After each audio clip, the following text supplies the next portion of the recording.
Do, ora iso liwat aku keberkan nang kene. Nang daerah Sembung ana keberkan. Lho, kilo. Diduga akibat sudah rapuh dan diterpa angin kencang, sebuah pohon berukuran besar tumbang hingga menimpa seorang pengendara motor yang tengah melintas di jalan utama Desa Plandirejo, Kecamatan Pelumpang, Kabupaten Tuban, Jawa Timur. Melihat kejadian ini, warga yang berada di lokasi bergerak cepat mengevakuasi korban dari bawah batang pohon. Korban mengalami luka ringan dan dibawa ke fasilitas kesehatan terdekat guna mendapat penanganan medis. Selain mengakibatkan korban luka, peristiwa ini juga menyebabkan kemacetan karena batang pohon tumbang menutup jalan. Menimpa ada pejalan motor, orang pakai sepeda motor mengalami kecelakaan karena pohon tersebut. Atas nama Muhammad Afandi, warga Tunggulrejo, Kecamatan Rengel. Yang bersangkutan kemarin mengalami luka-luka dan kemarin ditangani di Puskesmas Pelumpang. Sementara itu di Kecamatan Rengel, Kabupaten Tuban, Jawa Timur, sebuah pohon tumbang menimpa satu unit mobil pickup yang tengah terparkir di bawah pohon. Beruntung saat kejadian pemilik mobil tidak berada di dalam pickup yang tertimpa pohon.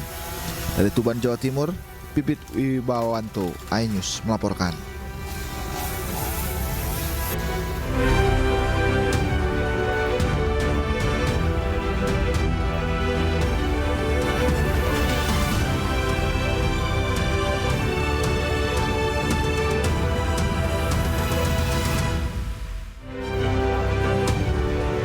IWAS alias Agus jalani 49 adegan dalam rekonstruksi kasus pelecehan seksual terhadap mahasiswi di Mataram.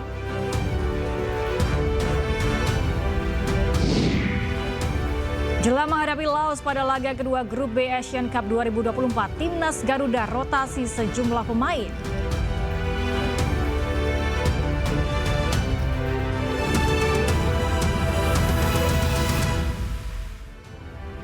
Selamat malam pemirsa, aksi unjuk rasa massa yang tergabung dalam gabungan Serikat Buruh Migas Indramayu digelar di depan Dinas Tenaga Kerja Kabupaten Indramayu, Jawa Barat berakhir ricuh. Massa menuntut kenaikan upah minimum 25 hingga 30%. Bersama saya Galuh Pandu, inilah iNews Malam selengkapnya.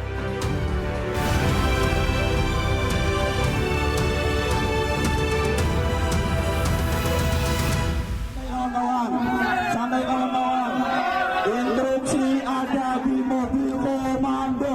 Instruksi ada di mobil komando, kawan-kawan. Kawan-kawan di depan adalah kawan-kawan kepolisian. Selamat kita, kawan-kawan. Masa aksi terlibat saling dorong dengan petugas kepolisian.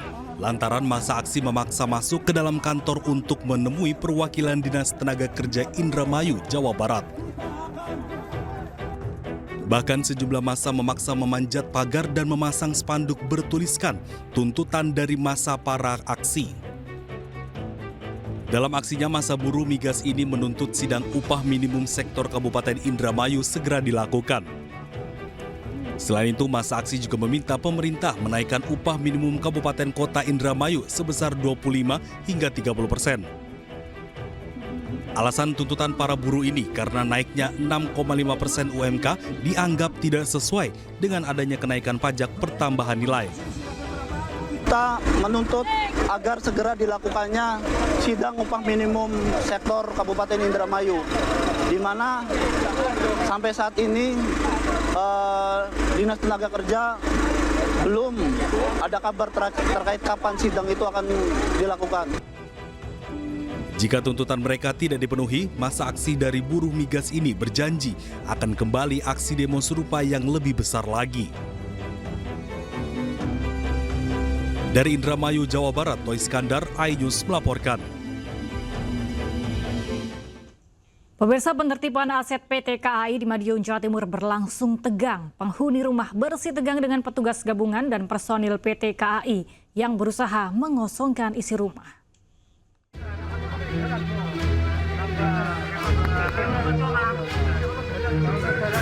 Ingat, jangan melawan hukum, ya. Kita sudah mencapai peraturan-peraturan dengan sesi hukum.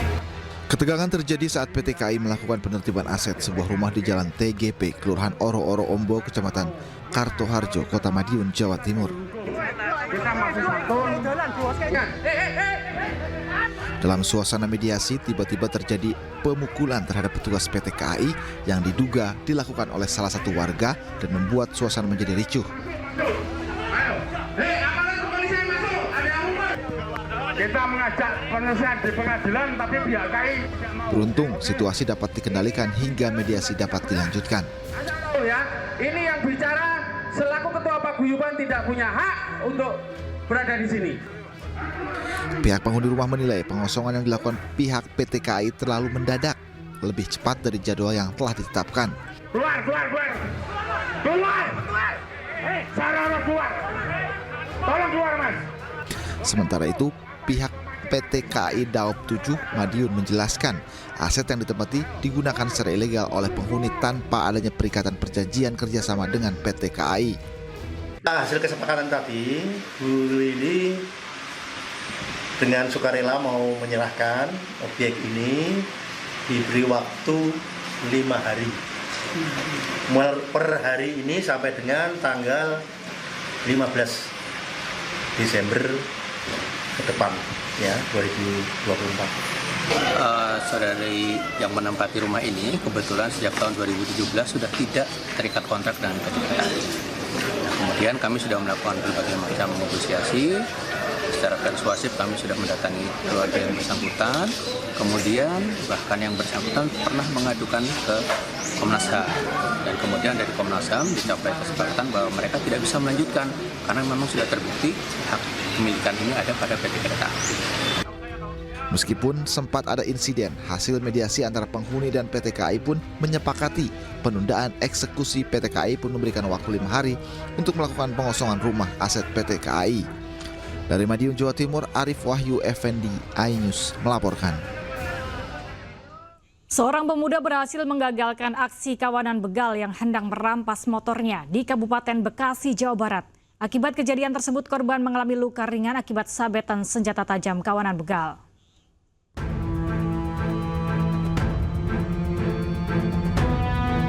Aksi kawanan begal terjadi di depan minimarket perumahan Mustika Park Falave, Kecamatan Setu, Kabupaten Bekasi, Jawa Barat. Begal yang hendak mengambil motor korban berhasil digagalkan pemiliknya. Aksi pembegalan terjadi pada Senin malam sekitar pukul 23 waktu Indonesia Barat. Saat itu, korban Mikhail Effendi tengah menjemput kakaknya yang bekerja di minimarket lokasi kejadian. Korban dihampiri para pelaku begal 3 orang dengan menggunakan senjata tajam. Korban yang sempat melawan mengalami luka akibat terkena sabetan senjata tajam kawanan begal. Dikuras ke bagian, di beberapa bagian sih, bagian lengan, tulang rusuk, paha, sama kemarin itu. Terus sempat dilindas juga sama pelaku? Sempat om, karena saya ngalangin motor om, jadi sempat dilindas. Pas saya lagi jatuh, pas saya habis dilindas jatuh langsung dihalang badannya. Saat ini kasus pembegalan tersebut dalam penyelidikan Polsek Setu dan Mapolres Metro Bekasi. Dengan bermodalkan rekaman CCTV, petugas kepolisian masih memburu para pelaku pembegalan tersebut. Dari Kabupaten Bekasi, Jawa Barat, Didit Junaidi, iNews melaporkan. Kelompok pelaku pencurian sepeda motor di Jati Agung, Lampung Selatan terekam kamera pengawas. Pelaku gagal membawa lari motor korban setelah pelaku terjebak di dalam lantaran gerbang Indikos terkunci.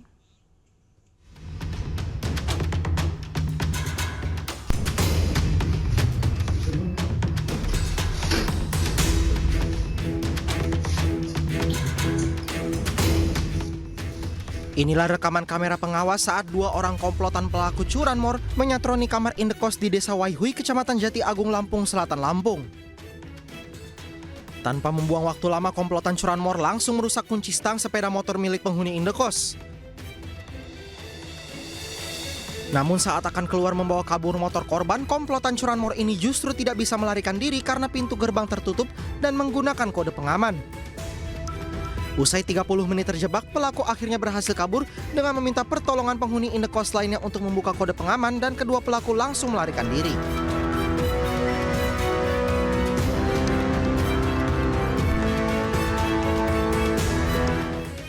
Penghuni indekos pun baru sadar jika keduanya hendak mencuri motor saat mengecek rekaman kamera pengawas lantaran curiga terhadap gerak-gerik pelaku.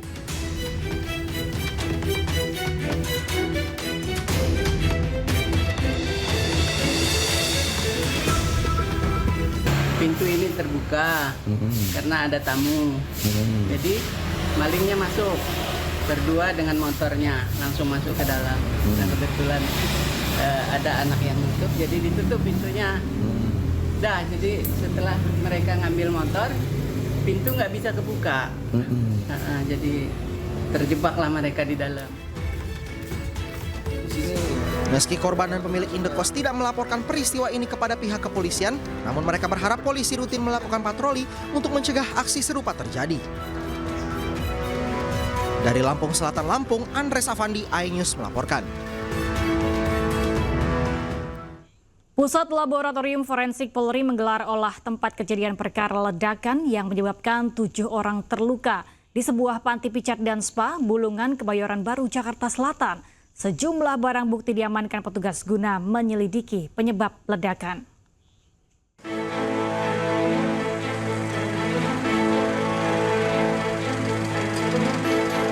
Polsek Metro Kebayoran Baru masih menyelidiki penyebab ledakan yang terjadi di gedung spa di kawasan Bulungan, Kramat Pela, Kebayoran Baru, Jakarta Selatan, Rabu siang. Untuk kepentingan penyelidikan, petugas menerjunkan tim dari Puslap 4 untuk menggelar olah tempat kejadian perkara yang difokuskan di lantai 1 yang menjadi titik pusat ledakan.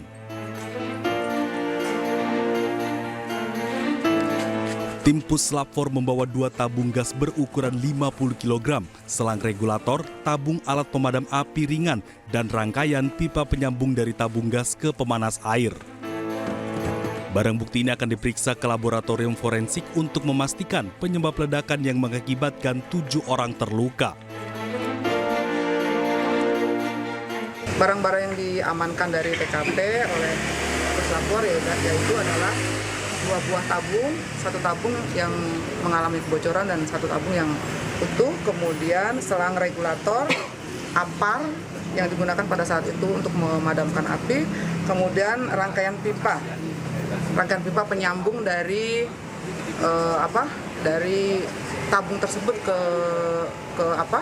pemanas air. Demikian. Untuk hasilnya sendiri kapan, Bu? Untuk hasil kita tunggu koordinasi kami dengan Puslap 4. Sebelumnya ledakan terjadi di gedung Geraha Kutilang membuat pengunjung beserta karyawan panik dan lari berhamburan untuk menyelamatkan diri keluar dari gedung Geraha Kutilang, Kebayoran, Jakarta Selatan. Di mana 7 diantaranya terluka dan beberapa fasilitas gedung pun rusak.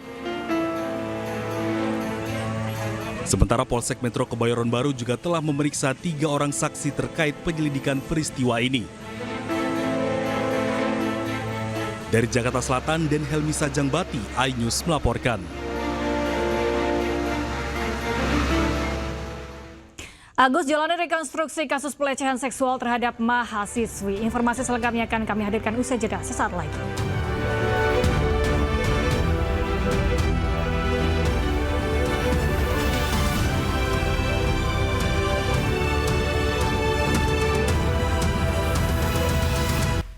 Anda kembali menyaksikan iNews Malam pemirsa. IWAS alias Agus, tersangka kasus pelecehan seksual terhadap mahasiswi di Mataram, hari ini menjalani rekonstruksi atau reka adegan. Sebanyak 49 adegan diperagakan Agus di 3 lokasi, yakni Taman Udayana, Homestay, dan Islamic Center.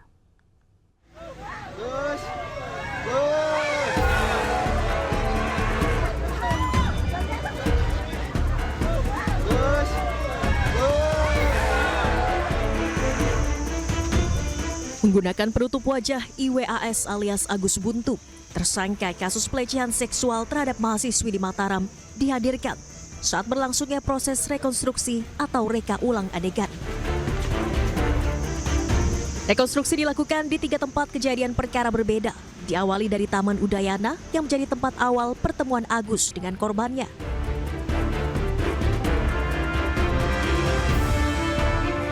Rekonstruksi kemudian berlanjut di Homestay hingga Islamic Center. Polisi menyebut ada sebanyak 49 adegan diperagakan Agus dalam rekonstruksi ini. Dalam rekonstruksi terungkap ada perbedaan keterangan yang diberikan antara pelapor dengan tersangka, sehingga adegan berkembang menjadi 49 dari sebelumnya hanya 28 adegan. yang tertuang dalam berita acara pidana. Di dalam BAP sebenarnya ada 28 adegan yang tertuang dalam BAP yang kita skenario-kan. Tetapi saat ini berkembang di lapangan itu ada 49 adegan. Hal ini disampaikan karena ada perkembangan perbuatan yang dilakukan oleh tersangka itu mengembang di lapangan. Ini kami laksanakan. Kenapa? Karena kami mengakomodir keterangan-keterangan yang diberikan oleh tersangka dan perbuatan dilakukan di 3 TKP. Untuk yang di sini karena belum mulai ya, tapi setidaknya tadi untuk yang di homestay kami bisa mengikuti sampai di tempat parkir, sampai di fleksibel ya, jalannya fleksibel ya, sampai di bagian membayar ke pihak homestay. Di situ yang kami garis bawahi sebenarnya ada kesesuaian dengan keterangan korban, di mana yang meminta, yang memerintah untuk membayar itu adalah tersangka. Dan dari hasil rekonstruksi tadi juga memperlihatkan bahwa tersangka lah yang memberikan perintah untuk membayar itu. Jelas ini adalah merupakan suatu keterangan yang yang kita semua bisa langsung lihat, yaitu apa yang disampaikan oleh Agus. Sampai 49 itu seperti apa yang disampaikan tadi, yang aktif itu adalah, yang awalnya yang aktif itu adalah tersangka, namun tetapi apa yang sudah kami dengarkan dan kami lihat itu adalah yang aktif itu adalah dari pihak korban.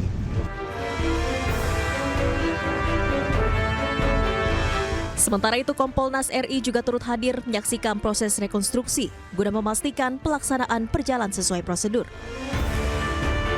Dari Mataram, Nusa Tenggara Barat, Hari Kasidi, iNews melaporkan.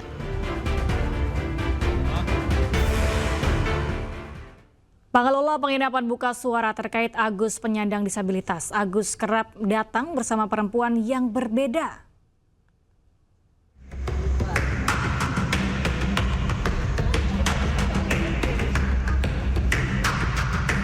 Pemilik homestay lokasi Agus Difabel melakukan aksinya angkat bicara. Ia mengatakan Agus hampir setiap hari mampir ke penginapan miliknya. Tak hanya itu, Agus juga sering datang bersama wanita yang berbeda ke tempat miliknya. Namun pemilik penginapan membantah tudingan bekerja sama dengan Agus, karena penginapan miliknya diperuntukkan sebagai penginapan keluarga. Saya sudah speak up juga, pada dasarnya iya si Agus memang sering datang ke sini orangnya, hampir setiap hari gitu. Itu memang sering Agus ini ya, tapi bukan langganan bukan ya? Kalau langganan sih enggak, dia banyak di banyak tempat, bukan di sini aja. Oh, gitu. Cuman pas kejadian kan di sini. Dia ke sini tuh sama cewek atau? Berbeda. Cewek yang berbeda-beda. Pemilik penginapan mengatakan izin menginap untuk Agus diberikan karena Agus memenuhi syarat menginap, yaitu telah dewasa dan memiliki KTP. Dari Mataram, Hari Kasidi, iNews melaporkan. Polisi melakukan olah TKP kasus Iwayan Agus Suwartama atau Agus, tersangka pelecehan terhadap mahasiswi di Mataram di wilayah Taman Udayana. Kasus pelecehan tersebut mengundang pro kontra dari warga di sekitar lokasi Agus melancarkan aksinya. Gimana pertemuannya? Kesannya seperti apa? Kita lagi olahraga aja disamperin. Nah, terus? Gitu aja sih, diajak ngobrol tapi berhubung kita memang tidak kenal ya kita abaikan aja. Oh gitu, kayak orang pura-pura kenal gitu udah dia nyamperin. Sempat minta bantuan apa gitu? Enggak. Cuman dia bilang kayak nyebut nama orang, Mbak ini ya gitu. Gitu aja sih, tapi kan kita abaikan aja. Penasaran karena apa ya, orang yang sempurna aja fisiknya itu kan nggak sampai dia dapet cewek walaupun satu nih, jarang kan. Nih warna maaf ini dia udah nggak sempurna menukan, gampangnya gitu loh ngerayu cewek gitu Pak. RTH ini sangat penting nih, banyak sekali fungsinya dari segi ekonomi, ekologi sama sosial, budaya. Selain dampak negatif dari kejadian ini kan ada dampak positifnya gitu, fungsi dari RTH ini gitu. Aja sih kayak nggak usah banyak tingkah, kalau memang melakukan ya udah ngaku aja, jangan buat klarifikasi ke sana sini. Sakit hati, cintanya ditolak korban menjadi motif penculikan seorang ibu rumah tangga di Antapani, Kota Bandung, Jawa Barat. Motif tersebut terbongkar setelah Satreskrim Polrestabes Bandung dibantu Krimum Polda Jabar berhasil meringkus 4 pelaku.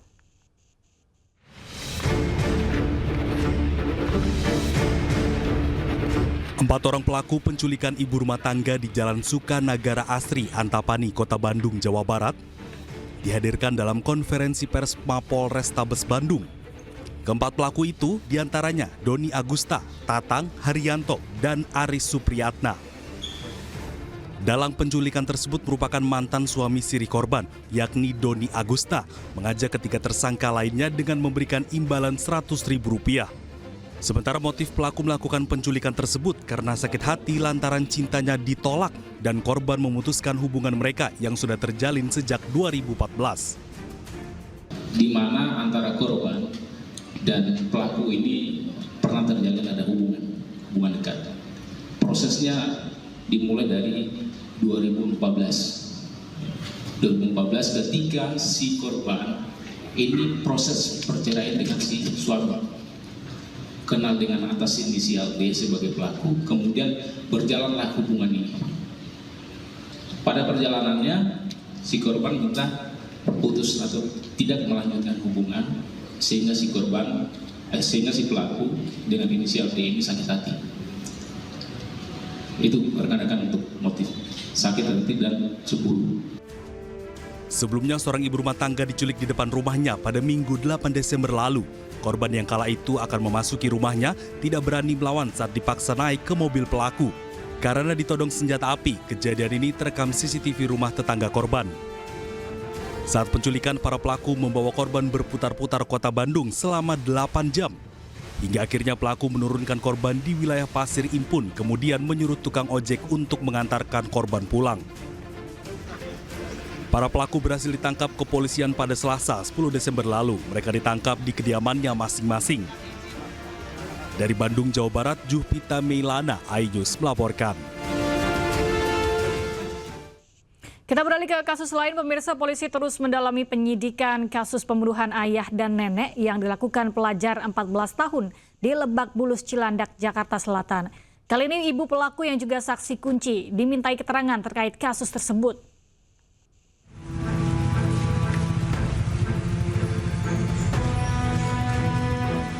Penyidik Satreskrim Polres Metro Jakarta Selatan memeriksa keterangan ibu dari anak pelaku pembunuhan ayah dan neneknya di Lebak Bulus, Jakarta Selatan. Pengambilan keterangan dilakukan setelah sang ibu merupakan saksi kunci selesai menjalani perawatan di rumah sakit akibat luka tusukan yang dialaminya. Menurut Kapolres Metro Jakarta Selatan, keterangan yang diambil dari sang ibu untuk mendalami bagi kronologi terjadinya peristiwa tersebut. Sementara hingga saat ini, anak yang berkonflik dengan hukum tersebut masih berada di LPAS, tempat penitipan sementara. Pada hari ini, saksi kunci yang mengalami penganiayaan sang ibu sudah kita bisa ambil keterangan. Nanti akan kita sampaikan perkembangan terkait dengan peristiwa Cilandak ini. Sang ibu ada di mana, Pak? Sang ibu diperiksa di Polres ya. Sudah keluar dari rumah sakit ya, Pak? Sudah keluar dari rumah sakit. Tapi masih didampingi oleh psikolog ya, karena yang bersangkutan juga terguncang lah dengan peristiwa ini. Sudah dipertemukankah antara ibu dengan anaknya, Pak? Hingga saat ini belum, karena anak masih ada di rumah aman ya. Sebelumnya seorang anak berusia 14 tahun nekat menusuk ayah, ibu dan neneknya di Lebak Bulus, Cilandak, Jakarta Selatan. Sang ibu berhasil selamat dengan luka senjata tajam usai melarikan diri keluar rumah. Sementara sang ayah dan nenek tewas usai ditusuk pelaku. Setelah melakukan aksinya, pelaku langsung melarikan diri hingga keluar area perumahan. Pelaku pun berhasil ditangkap oleh para petugas keamanan perumahan setelah lari sejauh 500 meter dari lokasi kejadian. Jasad kedua korban selesai diotopsi di Rumah Sakit Polri, Jakarta Timur. Proses otopsi kedua jenazah telah selesai dilaksanakan pada Sabtu, 7 Desember 2024. Kini kedua jenazah telah dimakamkan oleh pihak keluarga. Jenazah APW, ayah pelaku, dimakamkan di pemakaman keluarga Bogor, sedangkan RM, nenek pelaku, dimakamkan di TPU Tanah Kusir. Tim Liputan iNews melaporkan. Terpidana kasus penganiayaan Mario Dendi Satrio menjalani sidang kasus dugaan pencabulan terhadap mantan pacarnya AG yang masih di bawah umur. Sidang digelar di Pengadilan Negeri Jakarta Selatan.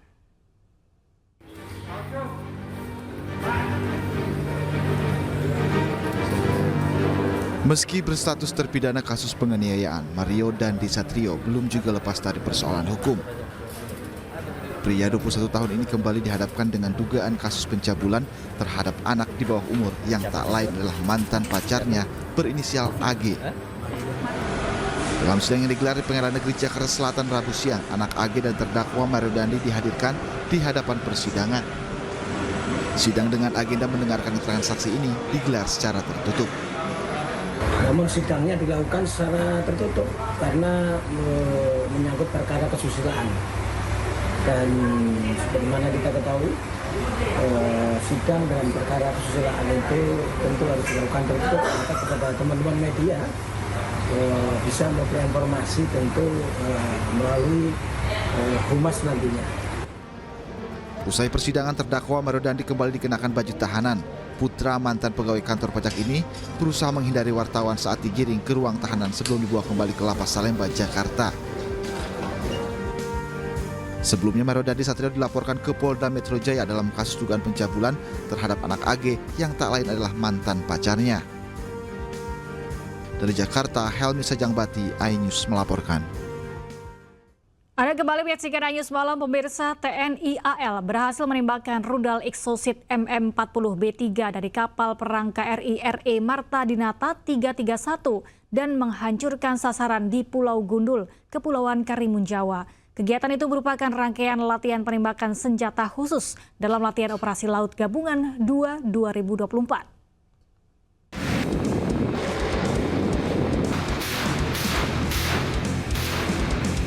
TNI AL menggelar latihan Operasi Laut Gabungan yang merupakan agenda puncak dari peringatan HUT Armada RI 2024. Dalam rangkaian latihan penembakan senjata khusus, terdapat kegiatan latihan penembakan yang dipimpin oleh Kepala Staf Angkatan Laut Laksamana TNI Muhammad Ali di atas kapal markas KRI Dr. Rajiman Widioningrat KRI RJW 992, di mana Kasal memberikan perintah langsung untuk pelaksanaan penembakan rudal Exocet.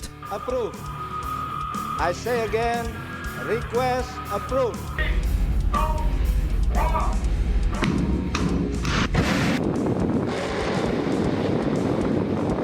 Dalam penembakan ini, rudal Exocet MM40B3 yang diluncurkan dari KRI RE Marta Dinata 331 sebagai kapal penembak utama berhasil dengan tepat mengenai sasaran strategis musuh di darat Pulau Gundul yang berjarak 66,6 km dari lokasi penembakan.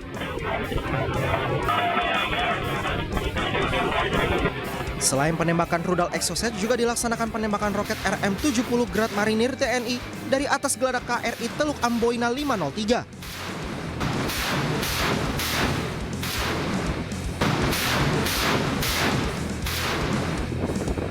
Diketahui kegiatan penembakan ini melibatkan 2.000 prajurit dan alutsista.